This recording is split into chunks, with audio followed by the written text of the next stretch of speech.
Hello, students. Very good morning to all of you. This is the last video for the chapter Constitutional Design. Here in this chapter, we are going to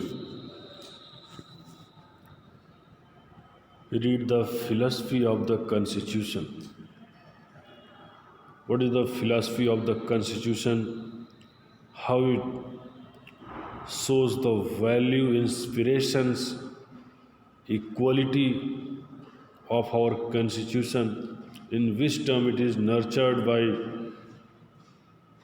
its founders' value. Everything we have to read here, student. Now let's see. The values that inspired and guided the freedom struggle and were in turn nurtured by it formed the foundation for India's democracy. Means the philosophy of the Constitution, it increased the value and also inspired and guided to the freedom struggle for our country. And especially it also supported to stand a foundation for India's democracy. Means with the help of the philosophy of the Constitution, finally we have a nice formation for India's democracy. And the values are also embedded in the preamble of the Indian Constitution. They guide all the articles of the Indian constitution. Means हमारी जो value हमारी है Indian constitution में, इसने प्रियम्बल्स को और ताकतवर बनाया और हमारे प्रियम्बल्स को इंस्पायरिंग बनाया। और जो हमारी आर्टिकल्स हैं उन सारे आर्टिकल्स को उन्होंने एक अच्छे वे में गाइड किया, जिससे कि एक बेहतर जो ढांचा है, एक बेहतर जो गवर्निंग करने की जो प्रोसेस है, उसको लोगों के बीच काफ़ी ओपनली उसको एक्सप्रेस किया जा सके। The Constitution begins with a short statement of its basic value and this is called the preamble to the Constitution। और कॉन्स्टिट्यूशन जो है ये काफ़ी छोटे स्टेटमेंट से, शॉर्ट स्टेटमेंट से शुरू होते हैं, जिसमें इसके बेसिक वैल्यू को शो किया जाता है। और ये जो है ये कॉन्स्टिट्यूशन के प्रियम्बल कहे जाते हैं। Taking inspiration from American model, most country in the contemporary world have chosen to begin their constitution with a preamble. और जो इंस्पिरेशन है हम अमेरिकन मॉडल से लिए हैं। हमारा जो कॉन्स्टिट्यूशन का जो प्रियम्बल है, इसको हम अमेरिका के कॉन्स्टिट्यूशन से लिए हुए हैं। बहुत से कंट्रीज हैं जिन लोग अपने कॉन्स्टिट्यूशन को प्रियम्बल के साथ इसको चूज किए हुए हैं, और वो प्रियम्बल जो है उस कॉन्स्टिट्यूशंस को और वैल्यूएबल बनाता है। और इसलिए हमारे देश की जो कॉन्स्टिट्यूशन है, हमारे देश के कॉन्स्टिट्यूशन में जो भी प्रियम्बल हैं, वे हमारे देश के कॉन्स्टिट्यूशंस के वैल्यू को, पावर को और अधिक स्ट्रॉन्ग शो करते हैं। Now you see the people of the United state in order to form a more perfect union, establish justice, ensure domestic tranquility, provide for the common defense, promote the general welfare, and secure the blessing of liberty to ourselves and our posterity, do obtain and establish this constitution for the United States of America। ऐसा United state of America में लोगों के द्वारा accept किया गया, एक इसको मानक के रूप में माना गया है कि एक परफेक्ट यूनियन के रूप में अपने आप को, यूनाइटेड स्टेट के लोगों को और इस्टेब्लिश करने के लिए, जिसमें जस्टिस हो, जिसमें इंश्योरिटी हो, जिसमें डोमेस्टिक ट्रांसक्विलिटी हो। मीन्स डोमेस्टिक ट्रांसक्विलिटी से तात्पर्य है कि एक डोमेस्टिक अटैचमेंट हो, एक दूसरे के बीच लव एंड अफेक्शन की फीलिंग हो, और कॉमन डिफेंस हो लोगों के लिए, और जहाँ पे जनरल वेलफेयर को, लोगों के भलाई वाली और चीज़ों को प्रमोट करने का प्रावधान हो, जहाँ पे ब्लेसिंग सिक्योर हो। ब्लेसिंग सिक्योर से मतलब ऊंच नीच जो भी परिवार के लोग एक दूसरे को सपोर्ट करने का, कोऑपरेट करने का पावर जिनके अंदर हो, एक फीलिंग हो, लिबर्टी हो, और उसके साथ साथ कॉन्स्टिट्यूशन को इस्टेब्लिश करने में, कॉन्स्टिट्यूशन को एक्सेप्ट करने में एक दूसरे का सहयोग हो। इस तरह की प्रियम्बल वहाँ के कॉन्स्टिट्यूशन में लिया गया है और जो लोगों के लिए सर्वमान्य है। देखिए ये जो है next, this is the people of South Africa and this is also the recognition the injustice of past and honor those suffer for justice and freedom in our land. Respect those who have worked to build and develop our country and believe that South Africa belongs to all who live in it, united in our diversity. We therefore, through the freely elected representatives, adopt this constitution as the supreme law of the republic. So as south Africa के में जो वहाँ का preamble है, उस preamble में भी माना गया है कि जो भी पास्ट में हमारे यहाँ इनजस्टिस हुई, वो सारा इनजस्टिस अब प्रेजेंट में न रह जाए। प्रेजेंट में बिल्कुल जस्टिस की भावना, प्रेजेंट में लोगों को आज़ादी रहे, लोग इस धरती पे आज़ादी पूर्वक रह सकें, एक दूसरे को रिस्पेक्ट की भावना हो, और ऐसे सारे लोगों का सपोर्ट किया जाए, रिस्पेक्ट किया जाए जो साउथ अफ्रीका को डेवलप करने में सहयोग कर रहे हों, जो विश्वास कर रहे हैं कि साउथ अफ्रीका में डाइवर्सिटी ना हो, साउथ अफ्रीका में डाइवर्सिटी के बाद भी यूनिटी हो। मीन्स डाइवर्सिटी से मतलब है कि बहुत सारी विभिन्नताओं के, ब्लैक पीपल, वाइट पीपल, और भी इंडियन से लेके अमेरिकन से बहुत सी कम्युनिटीज़ के होने के बाद भी, सब डाइवर्सिटी के होने के बावजूद भी एक साउथ अफ्रीका माना जाए, साउथ अफ्रीकन माना जाए। इस तरह की फीलिंग जिसके भी अंदर, उन सबको सपोर्ट किया जाए, रिस्पेक्ट किया जाए। And also the foundation for a domestic and open society in which government is based on the will of the people and every citizen is equally protected by law. Improve the quality of life of all the citizens and free the potential of each person and build a united and democratic South Africa able to take its right place as a sovereign state in the family of nations. और ऐसा फिर वहाँ के माना गया है कि जो भी वहाँ के डेमोक्रेटिक जो ओपन सोसाइटी होंगी, इसमें गवर्नमेंट का जो भी विल होगा, पावर होगा, इच्छाएं होंगी, उसमें सारे सिटीजन को मानना होगा और गवर्नमेंट को भी समानता के रूप में एक सबके अधिकारों का, लोगों के अधिकारों का सुरक्षा करना होगा।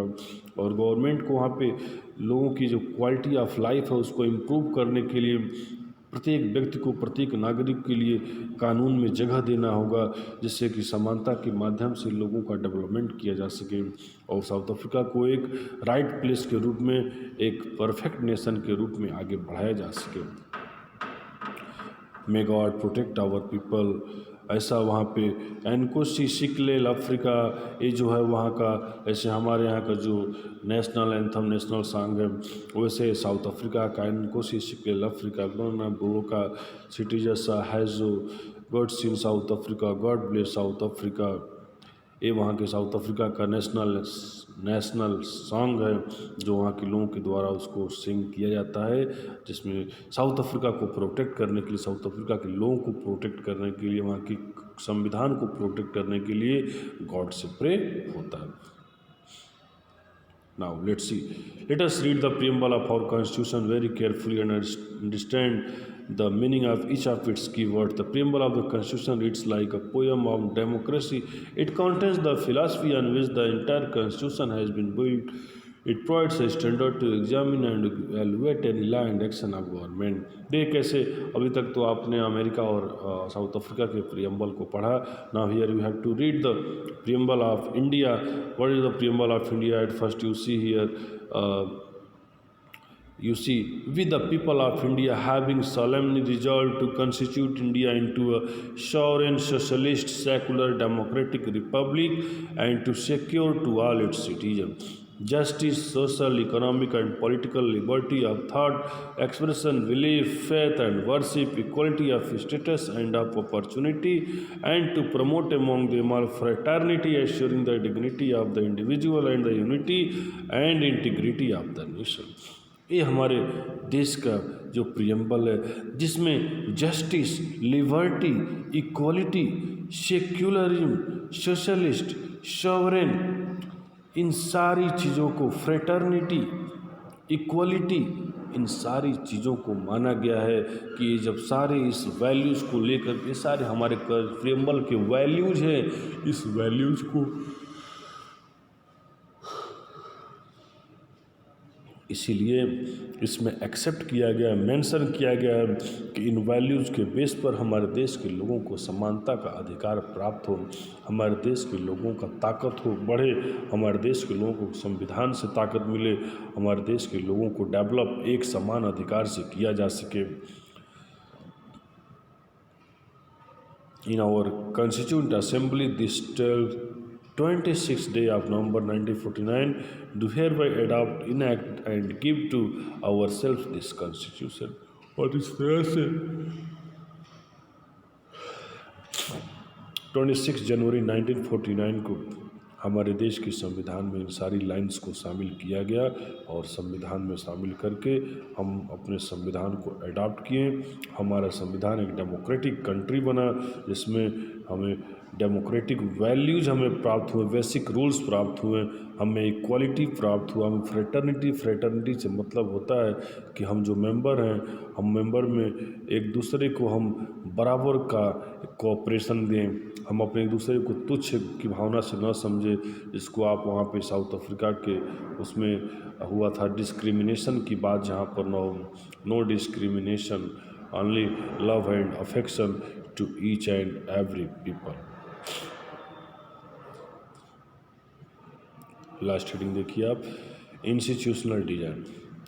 Constitution is not merely a statement of values and philosophy. It is said here that जो हमारा कॉन्स्टिट्यूशन है, इसमें एक सिर्फ मैरली में सदा only a statement of value and philosophy, ये केवल हमारे जो कॉन्स्टिट्यूशनल जो वैल्यूज़ है, ये सिर्फ फिलॉसफी और वैल्यू के लिए ही स्टेटमेंट नहीं है, बल्कि ये जो है constitution chiefly it embodying the values into institutional arrangement. Much of the documents called Constitution of India is about this arrangement.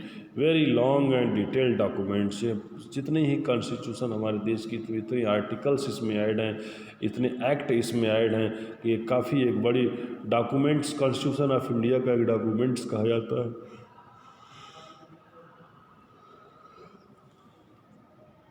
Documents के रूप में जाना जाता है। Therefore, it needs to be amended quite regularly to keep it updated. Those who crafted the Indian Constitution felt that it has to be in accordance with people's aspiration and change in society. They did not see it as a sacred, static and unalterable law, so they made provisions to incorporate changes from time to time, and these changes are called constitutional amendment. Means जो हमारा constitution बना, उसके बाद से जैसे जैसे सरकारें आती गई, वैसे वैसे लोगों की जागरूकता के अनुसार, लोगों के रिक्वायरमेंट्स के अनुसार, देश की क्लाइमेट के अनुसार, देश की हमारी अर्थव्यवस्था के अनुसार धीरे धीरे उस कॉन्स्टिट्यूशन के आर्टिकल्स में कुछ न कुछ चेंजिंग किया जाने लगा, उसके आर्टिकल्स में, उसके एक्ट में कुछ न कुछ परिवर्तन किया गया। इस तरह से फाइनली जितने भी हमारे देश में परिवर्तन हुए उस डॉक्यूमेंट्स में फाइनली उसे कॉन्स्टिट्यूशनल अमेंडमेंट के रूप में जाना गया। कॉन्स्टिट्यूशनल अमेंडमेंट के रूप में उसको जाना जाता है। और स्टूडेंट देखिए, you can see here some value. What is apartheid? Apartheid is official policy of racial separation and treatments of black followed by the government of South Africa between 1948 to 1989। जो भी वहाँ पे काले लोगों के खिलाफ जो नस्ल भेद का जो प्रोसेस चलाया गया 1948 से 1989 के बीच में, एक वाइट सुप्रीमेसी द्वारा ब्लैक सुप्रीमेसी को जो वहाँ दमन करने का प्रयास किया गया, दबाने का प्रयास किया गया नस्ल भेद के रूप में, उसी को वहाँ पे अपार्थाइड सिस्टम कहा गया। नेक्स्ट इसमें इम्पोर्टेंट देखिए क्या आपका कॉन्स्टिट्यूंट असेंबली है। कॉन्स्टिट्यूंट असेंबली से तात्पर्य हुआ N assembly of peoples representative that rights a constitution for a country. एक असेंबलीज में लोगों के रिप्रेजेंटेटिव्स होते हैं, लोग ही रिप्रेजेंटेटिव रहते हैं जो देश के लिए कॉन्स्टिट्यूशन को राइट करते हैं, देश के लिए रूल को तैयार करते हैं। वो कहा जाता है कॉन्स्टिट्यूंट असेंबली। कॉन्स्टिट्यूशन आप जानते हैं कि supreme law of a country containing fundamental rules governing the politics and society in a country is called constitutional, our constitution। Constitutional amendment में जो भी चेंज हमारे कॉन्स्टिट्यूशन में सुप्रीम लेजिस्लेटिव बॉडी के द्वारा जो भी चेंजिंग हमारे देश में हुआ 1950 26 जनवरी 1950 के बाद से हमारे कॉन्स्टिट्यूशन में जो भी चेंजिंग रिक्वायरमेंट्स के अकॉर्डिंग हुआ उसको कॉन्स्टिट्यूशनल अमेंडमेंट कहा जाता है। ड्राफ्ट क्या है? और preliminary version of a legal documents is called draft. Preamble क्या होता है देखिए, an introductory statement in a constitution which states the reason and guiding value of the constitution. जो भी हमारे कॉन्स्टिट्यूशन का एक इंट्रोडक्टरी जो स्टेटमेंट होता है जिससे हमारे कॉन्स्टिट्यूशन को इंट्रोडक्शन कराया जाता है, उसमें जो भी हमारे रीजन, जो वैल्यूज़ हमारे कॉन्स्टिट्यूशन के रीजन और जो गाइडिंग वैल्यूज़ को जो उसमें शो किया जाता है वही प्रियम्बल कहा जाता है। ट्रीजन क्या होता है? ट्रीजन राजद्रोह होता है, जो देश के खिलाफ कोई भी अगर गलत एक्शन अगर ले रहा है, जिसको देश के हित में अगर उसका काम नहीं माना जा रहा है तो उसके ऊपर ट्रीजन राजद्रोह लगाया जा सकता है। ट्रस्ट जो होता है मीटिंग होता है, मीटिंग प्लेस होता है, जिसमें एक दूसरे के सारे पॉइंट्स पे लोग सहमति असहमति जताते हैं, वो ट्रस्ट होता है। So this is the students chapter where you have received all the things that is related to our constitution. Finally, this chapter has been completed. Okay, now goodbye everyone. Have a nice day.